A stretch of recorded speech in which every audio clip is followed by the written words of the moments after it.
Yeah.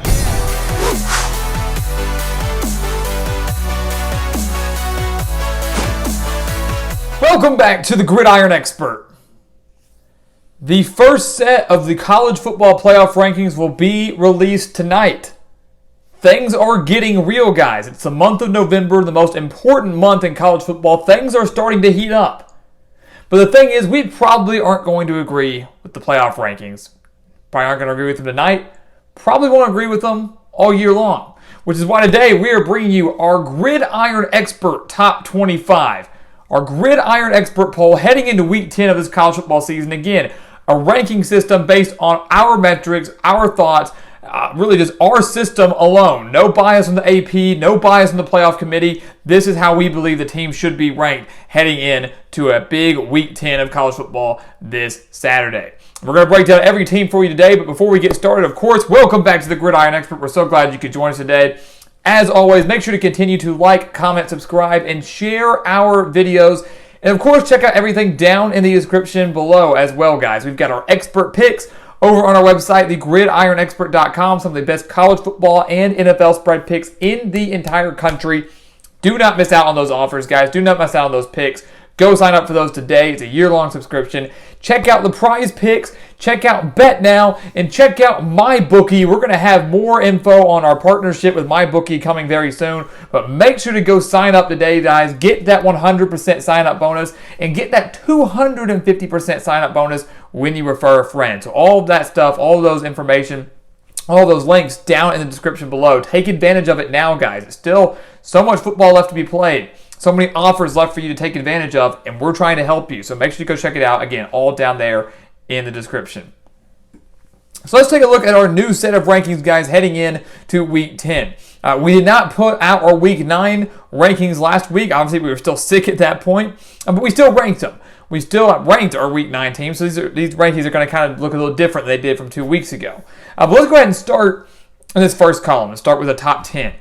Georgia's number 1. We don't even have to talk much about that. The Bulldogs beat Florida 34-7. Scored 3 touchdowns in the span of 2 minutes. The defense is the best in the country. This team as a whole is the best in the country. Georgia will be number 1 when the playoff rankings are released tonight, and as they should be. We have no issues with that. So Georgia at number 1. It's after Georgia where things are going to get interesting. Who's going to be 2? Who's going to make up that top 4? And for us, it's Oklahoma, Alabama, and then Ohio State. And here's the thing. You could say Ohio State should be 2.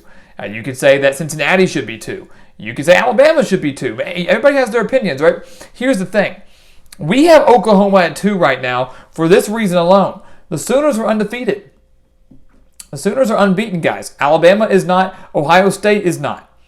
Right? And so you want to say Oklahoma's been very inconsistent. They have been a little bit, but they're still winning games. And obviously the season seems to have changed a little bit with Caleb Williams. Yes, I know, they beat TCU a few weeks ago. They beat Texas a few weeks ago. That was the Caleb Williams coming out game. Yes, I know they struggled against Kansas, and then they bounced back and beat Texas Tech. Oklahoma's going to get tested more in this month of November than they have all year. They got to go to Baylor. They've got Oklahoma State. They've got Iowa State. Those will be the games that really show if Oklahoma's legit or not. But right now, sitting at 9-0, 52-21 victory over Texas Tech. The offense finally clicking. I like the Sooners at number 2. Alabama at number 3, 7-1. They had a bye week this last week. They're getting prepared for a big game against LSU on Saturday. But the Crimson Tide, despite the loss to Texas A&M, still playing fantastic football and are still a playoff team, of course, as long as they win out. One more loss, maybe to Georgia in the SEC Championship, and the Tide are done. We like them above Ohio State, who's also 7-1, defeated Penn State 33-24. Ohio State actually up 2 spots. We had Ohio State relatively low. People didn't like that in our last set of rankings. We have the Buckeyes now in our top 4 with their win over Penn State, and obviously the team as a whole is seeming to come together under Ryan Day. The offense is electric, one of the best, if not the best in the country, and the defense finally starting to show a lot of improvement. We saw that against the Nittany Lions on Saturday. After that, people are going to get a little anxious. They're going to get a little upset. We've got Michigan State at 5. I don't think you should be upset if you're a Spartan fan, right? 5th in the country, 8-0, following their 37-33 victory over Michigan. I can't justify putting Michigan State in my top 4 yet, but they are a top 4 caliber team. And obviously that showdown against Ohio State on November 20th will be the biggest game on their schedule. the one that's going to make or break whether they maybe win the Big Ten East, whether they get into the top 4 or not. But Michigan State can't afford to overlook Purdue either, though, guys, this weekend. This is a big-time trap game for the Spartans. Purdue, they can air it out. Michigan State secondary, very, very bad. And we saw that with Cade McNamara throwing for nearly 400 yards in that game last week despite the loss. But Michigan State, with the win over Michigan, extremely, extremely impressive. Kenneth Walker III, absolutely a Heisman contender. They are a top 5 team, maybe even a top 4 team for some. But to me, right on the outside looking in, sitting at 8-0, though, the Spartans are for real. Cincinnati's at 6. The Bearcats dropped 4 spots from the last time we ranked them. They had them at 2 last week, got them at 6 now. Here's the thing. Cincinnati, you're digging yourself a hole here. They're winning, yes. They're winning. They're 8-0. And many people will say, well, you said the same for Oklahoma. Oklahoma to me look more impressive than Cincinnati lately. Cincinnati played a 1-win Navy team, beat them by 7. Navy had a chance to go win or tie or win on that final drive after getting the onside. Cincinnati intercepted the ball, won the game. 1-win Navy team, won by 7. Then they played a 1-win Tulane team, won by 19, but that game was much closer than the score indicated, and Cincinnati simply did not look good. The Bearcats are a good football team, and I would love to see them in the playoff as much as the next guy, but they're not going to get the respect they deserve from the playoff committee on tonight, and I actually agree with that. Because the way they performed against 2 teams that have been greatly inferior to them, 27-point favorites against Navy, 24-point favorites against Tulane, and you only are winning by slim margins and not looking impressive in doing so, Cincinnati as a group of 5 team has to look good. They have to get those style points, and they're not getting them. So they're still top 10 caliber. They're still playoff contenders, but to me, they're not a top 4 team. They're not better than Michigan State, Ohio State, Alabama, Oklahoma, or Georgia to me right now. They're just not. I'd love to see them slip in there, but right now they do not deserve to be in the top 4. Cincinnati at number 6. Oregon at number 7. They beat Colorado. No change for Oregon in our rankings here. The strength of schedule is not really there. We're not going to really see Oregon rack up any more high-quality wins, really. Their best one was Ohio State. And the Ducks need to win out, including a Pac-12 championship, to even have a chance at making the college football playoff. And even then, they might not get in because, again, the strength of schedule extremely, extremely weak. That road win at Ohio State, though, is what the Ducks are holding on to right now. Michigan in at number 8. Despite the loss to the Spartans, they are still a top 10 team, and their playoff hopes are still alive. If they can beat Ohio State, and Michigan State maybe beats Ohio State, or Ohio State beats Michigan State, Michigan beats Ohio State, it creates this chaos in the East. Anything can happen, right? But a one-loss Michigan, if they win out, could easily, again, slip back into the college football playoff, depending on what the Spartans do the rest of the way. Michigan's a dang good football team, guys. They lost in what many are saying is typical Michigan fashion, but this is still a good football team, a great defense, and we saw Cade McNamara being able to throw the football. That was what really stood out to me. If he can keep that type of play up, they do stand a chance against Ohio State in the season finale. And if they win that, again, all bets are off. Michigan deserves to be in the top 10. They deserve to be in the top 8, and they are still playoff contenders. Keep in mind, they were beating Michigan State by 16 points on the road. Yes, they lost. They were winning by 16 points. It's still a good team. Baylor in at number 9. Baylor is a top 10 team to me. They've been a top 10 team to me for a while now. I had the Bears at number 9 last week. I had them right outside the top 10 the week before. Baylor is legit, guys. And if they beat Oklahoma in Waco, the Bears get to host those Sooners. The Bears are absolutely college football playoff contenders. And obviously I had them as such, being in the top 10. One of the best offenses in the Big 12, up there statistically, one of the best in the country. Dave Aranda's defense is legit. Big home win over Texas this last weekend. Blew out BYU. Blew out West Virginia, who beat Iowa State, who beat Oklahoma State, who beat Baylor. So there's a lot. This is round-robin thing going on in the Big 12 right now. But Baylor and Dave Aranda, they are the real deal. And they are a top 10 team in my eyes. Might not be respected and claimed as such by many, but Baylor's the real deal. And I really do think, guys, they are college football playoff contenders. This year for Baylor, very similar to the one they had back in 2019. And then finally in the top 10, Notre Dame cracking the top 10 for the first time for us this season, moving up from 12th to 10th. They beat North Carolina 44-34. The Notre Dame defense is still a little bit suspect. It's not been as well as we thought it would be under Marcus Freeman. But the rushing game finally found some success for Notre Dame. Kyron Williams finally found some success. And there's a very good chance that Notre Dame can win out the rest of the way. So a big, impressive home win against a North Carolina team that record-wise, expectation-wise, has disappointed, but still has a lot of talent. And Notre Dame got the job done there. And the Fighting Irish, to me, are a top 10 team. And they have a very slim chance of making the college football playoff, although a New Year's Six Bowl seems more likely. All right, moving into the second column. We'll go a little quicker here. The top 10 is what we want to focus on the most. We'll move on to the second column. Oklahoma State. Talk about a team that still has a shot at the playoff. It's the Cowboys. They beat Baylor. The only loss is to Iowa State, and they still have that game against Oklahoma in the season finale and could maybe get into the Big 12 championship. And obviously, if they win that, they win out. Oklahoma State's in. So despite being 11th for us, maybe probably being outside the top 10 in the playoff committee rankings, they are still a playoff contender. The Cowboys beat Kansas 55-3. That's not very impressive. They didn't even move in our rankings. We had them at 11th last week. They're going to stay 11th now. But there's plenty of room to move up. The Cowboys do like the real deal, although they have to beware of a trap game at West Virginia this Saturday. Auburn in at number 12. Brian Harsin doing a phenomenal job with the Tigers. They're 6-2. Stifled Ole Miss on Saturday, defeating the Rebels 31-20. The Tigers moved up 4 spots for us. They were 16th last week. We have them up to 12th now. Held Ole Miss to the lowest point total ever under Lane Kiffin. Ended Matt Corral's 19-game streak with at least 1 touchdown pass. He didn't have a single touchdown pass in that game against Auburn. And the Tigers have a big road game against Texas A&M on Saturday. They win that. They will probably, continue to win up until that Iron Bowl, an Iron Bowl that could determine who wins the SEC West. So Auburn really looking like the real deal. Bo Nix playing great under Brian Harsin. The defense really stepping up. Watch out for Auburn, guys. They are a top 10 caliber team, especially if they beat A&M in College Station on Saturday. Wake Forest in at 13. One of those playoff dark horses, guys. Wake Forest has a good chance to finish undefeated. And the crazy thing is they could finish undefeated as an ACC champ and be left out of the playoff. The AP poll I know has Wake Forest in as a top 10 team. To me, they are not a top 10 team yet. The offense is one of the best in the country. So tough to stop. Defense still needs some work. And the strength of schedule has not been impressive for the Demon Deacons. I love Sam Hartman. I love Dave Clawson. And I would love more than anything to see Wake Forest contend for a top 4 spot. But to me, they're only 13th. But the opportunity is there to start making some noise, right? A road game at North Carolina. You've got Clemson coming up, NC State coming up. That game could determine who wins the ACC Atlantic. So there is plenty of opportunities coming up for Wake Forest to maybe determine if they are really top 10 caliber, maybe even top 4 caliber. But right now, I had them right on the outside.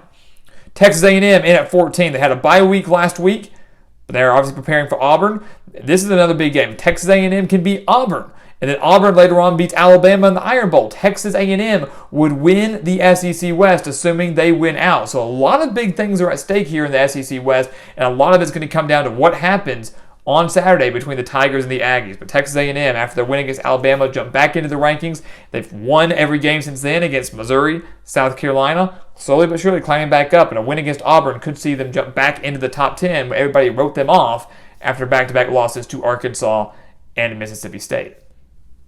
Ole Miss in at 15, down 5 spots. They were a top 10 team for us last week. And then they lost to Auburn, and it was not a good showing against Auburn on the Plains. Didn't think they should drop outside the top 15. They're still a top 15 caliber team, and Matt Corral very well could still win the Heisman. But Ole Miss was taking their second loss against Auburn. Really ruins any chance they had at the playoff. Really ruins any chance they had at winning the West. Obviously, they weren't going to own the tiebreaker against Alabama. But the Rebels guys are still a New Year's 6 caliber team and have a very good chance of winning out as well. So that wraps up our top 15. If you look at the rest of the rankings, guys, it's kind of weird, right?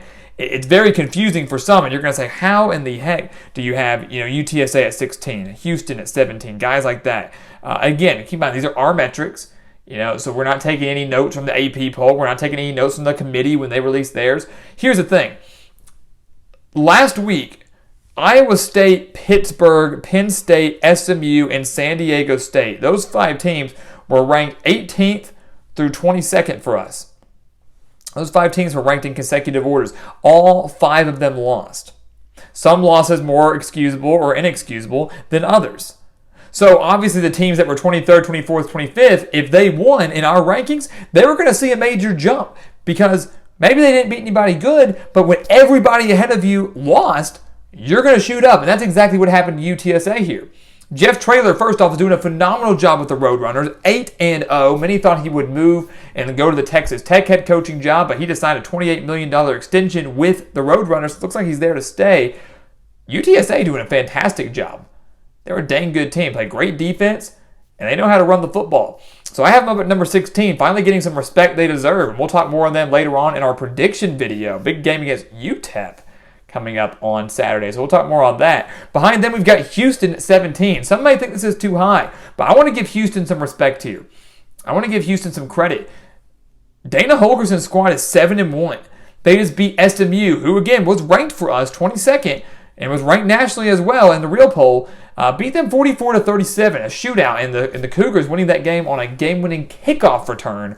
About 30 seconds left in the game. It's an unreal game against the Mustangs, but this offense is great, and the one thing that people aren't giving Houston enough credit for is their defense. Their defense is scary good, guys. They're allowing less than 200 passing yards per game on average, and they're allowing well under 100, less than 100 rushing yards per game on average. So this Houston team is the real deal. They can challenge Cincinnati in the American Athletic Conference Championship game if Houston can get there. And the way the schedule lines up, the Cougars can get there. Very favorable schedule from here on out. So Houston, to me, guys, is the real deal. And yes, I believe they are the 17th best team in the country. I believe they deserve that top 20 spot, jumping from unranked all the way to 17th. NC State in at number 18, 6-2. They beat Louisville 28-13. They moved up 6 spots because so many people lost ahead of them.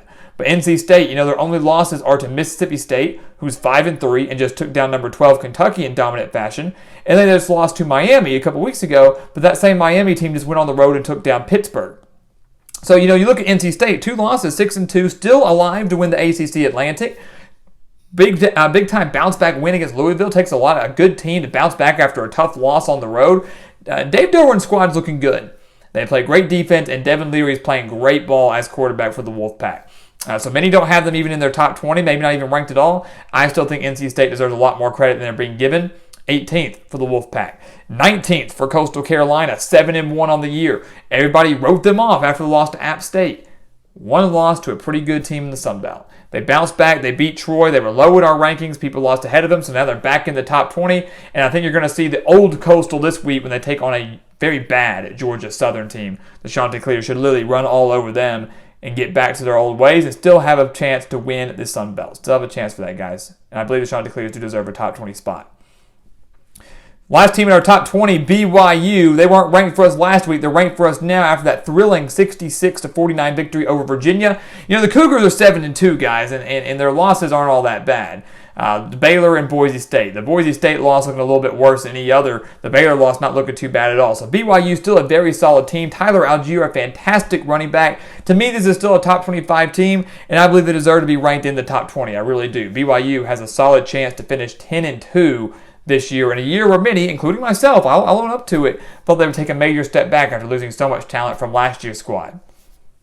Really quick, rounding out our final 5, Kentucky at 21st. Kentucky was 15th in our rankings last week. So they dropped 6. They still are a top 25 team to me. 6-2. They lost by 14 to Mississippi State, got torched by Will Rogers in that air raid offense for the Bulldogs. But Kentucky is still a very solid team. One of those losses obviously coming to Georgia, the other to Mississippi State. I believe the Wildcats are still top 25 caliber and still can finish 10-2. That's how good the Kentucky team is. They can challenge for a New Year's Six bowl game. Wisconsin is in our rankings at 22nd. How can Wisconsin be 22nd, you might say? They're terrible. Well, let's keep in mind that Wisconsin has actually won 4 straight games since their 1-3 start, including a couple weeks ago, a road win against a top 25 Purdue team at the time. And just this last week, they beat number 9 Iowa at the time by 27-7. So Wisconsin's offense is non-existent. Wisconsin's offense is terrible, but their defense is one of the best in the country. They're 5-3. They're playing great football, and they very well could win the Big Ten West after everybody wrote them off just a few weeks ago. So Wisconsin jumps back in after the impressive win over Iowa. Iowa right behind Wisconsin. We're going to honor a little head-to-head here between the Badgers and the Hawkeyes. Iowa, many people think they should drop out. They were 13th for us last week. After their loss to Purdue, they lose to Wisconsin. They drop another 10 for us. They're slowly working their way out. They went from 2nd to 23rd in the span of a few weeks, but still 6-2, still a great defense for the most part. And I believe Iowa deserves to be ranked in the top 25, although one more bad performance and they're out. Iowa above Penn State because the Hawkeyes did beat Penn State a few weeks ago. The Nittany Lions 5-3, but again, all, I guess you could say, quality losses for the Nittany Lions with the exception of Illinois, right? Lose to Iowa, you lose to Ohio State. The Illinois loss is the only inexcusable one. They dropped pretty far for us last week, from about 4th to 20th. The loss to Ohio State, though, on the road, a very respectable showing. To me, didn't justify dropping them out. They dropped 4 to 24th. And then finally, Fresno State coming in at 25. The Bulldogs guys, a couple months ago, they beat UCLA. Everybody was singing their praises. They lose to Hawaii. They drop out. People forget about Fresno State and Jake Haener. But you look at them now, they just beat a dang good San Diego State team with a great defense, beat them by 10. 30 to 20, and the Bulldogs very well could win the Mountain West Conference this year. They also have a very quality win over Nevada, beating the Wolfpack 34 to 32 a few weeks ago. Fresno State's the real deal. This offense is the real deal. They're 7-2. They deserve to be ranked, barely, but they still deserve to be ranked, and they're going to round out our top 25 heading in to Week 10 of college football. So there you have it, guys. The Gridiron Expert Top 25. Again, it's going to look different from the AP. It's going to look different from the college football playoff rankings that, again, will come out later tonight. But this is how we do it. We typically don't agree with the pollsters. We don't agree with the committee. This is how we believe it should be. We'll see if we agree or disagree when the rankings come out tonight, but this is how it should be in our eyes. Now let's get ready for another big week, guys, because if you don't like these rankings, that's fine, because they're going to look drastically different next week, because after 9 teams lost in the top 25 last week, after about 1 million lost in the 8 weeks prior, we're going to see tons of upsets this Saturday, and that's going to continue to give us clarity, both not just in the conferences, but on the national stage as well. So guys, as always, thank you so much for watching us here at the Gridiron Expert on YouTube. Make sure to continue to like, comment, subscribe, and share our videos. And of course, check out everything down in the description below. We've got our expert picks. Make sure to go sign up for those today. Do not miss out on some of the best college football and NFL spread picks in the entire country. Do not miss out on our new partnership with MyBookie. Make sure to go sign up today. Use our promo code and the link down in the description, as well as the promo code and links for PrizePicks and BetNow. All of those things are there to help you guys and to give you guys some benefits and great opportunities to utilize over the course of this football season. Obviously, those are all year-round offers as well, so make sure to jump on those now. And once again, guys, as always, thank you so much for watching, and we'll see you next time right here on the Gridiron Expert.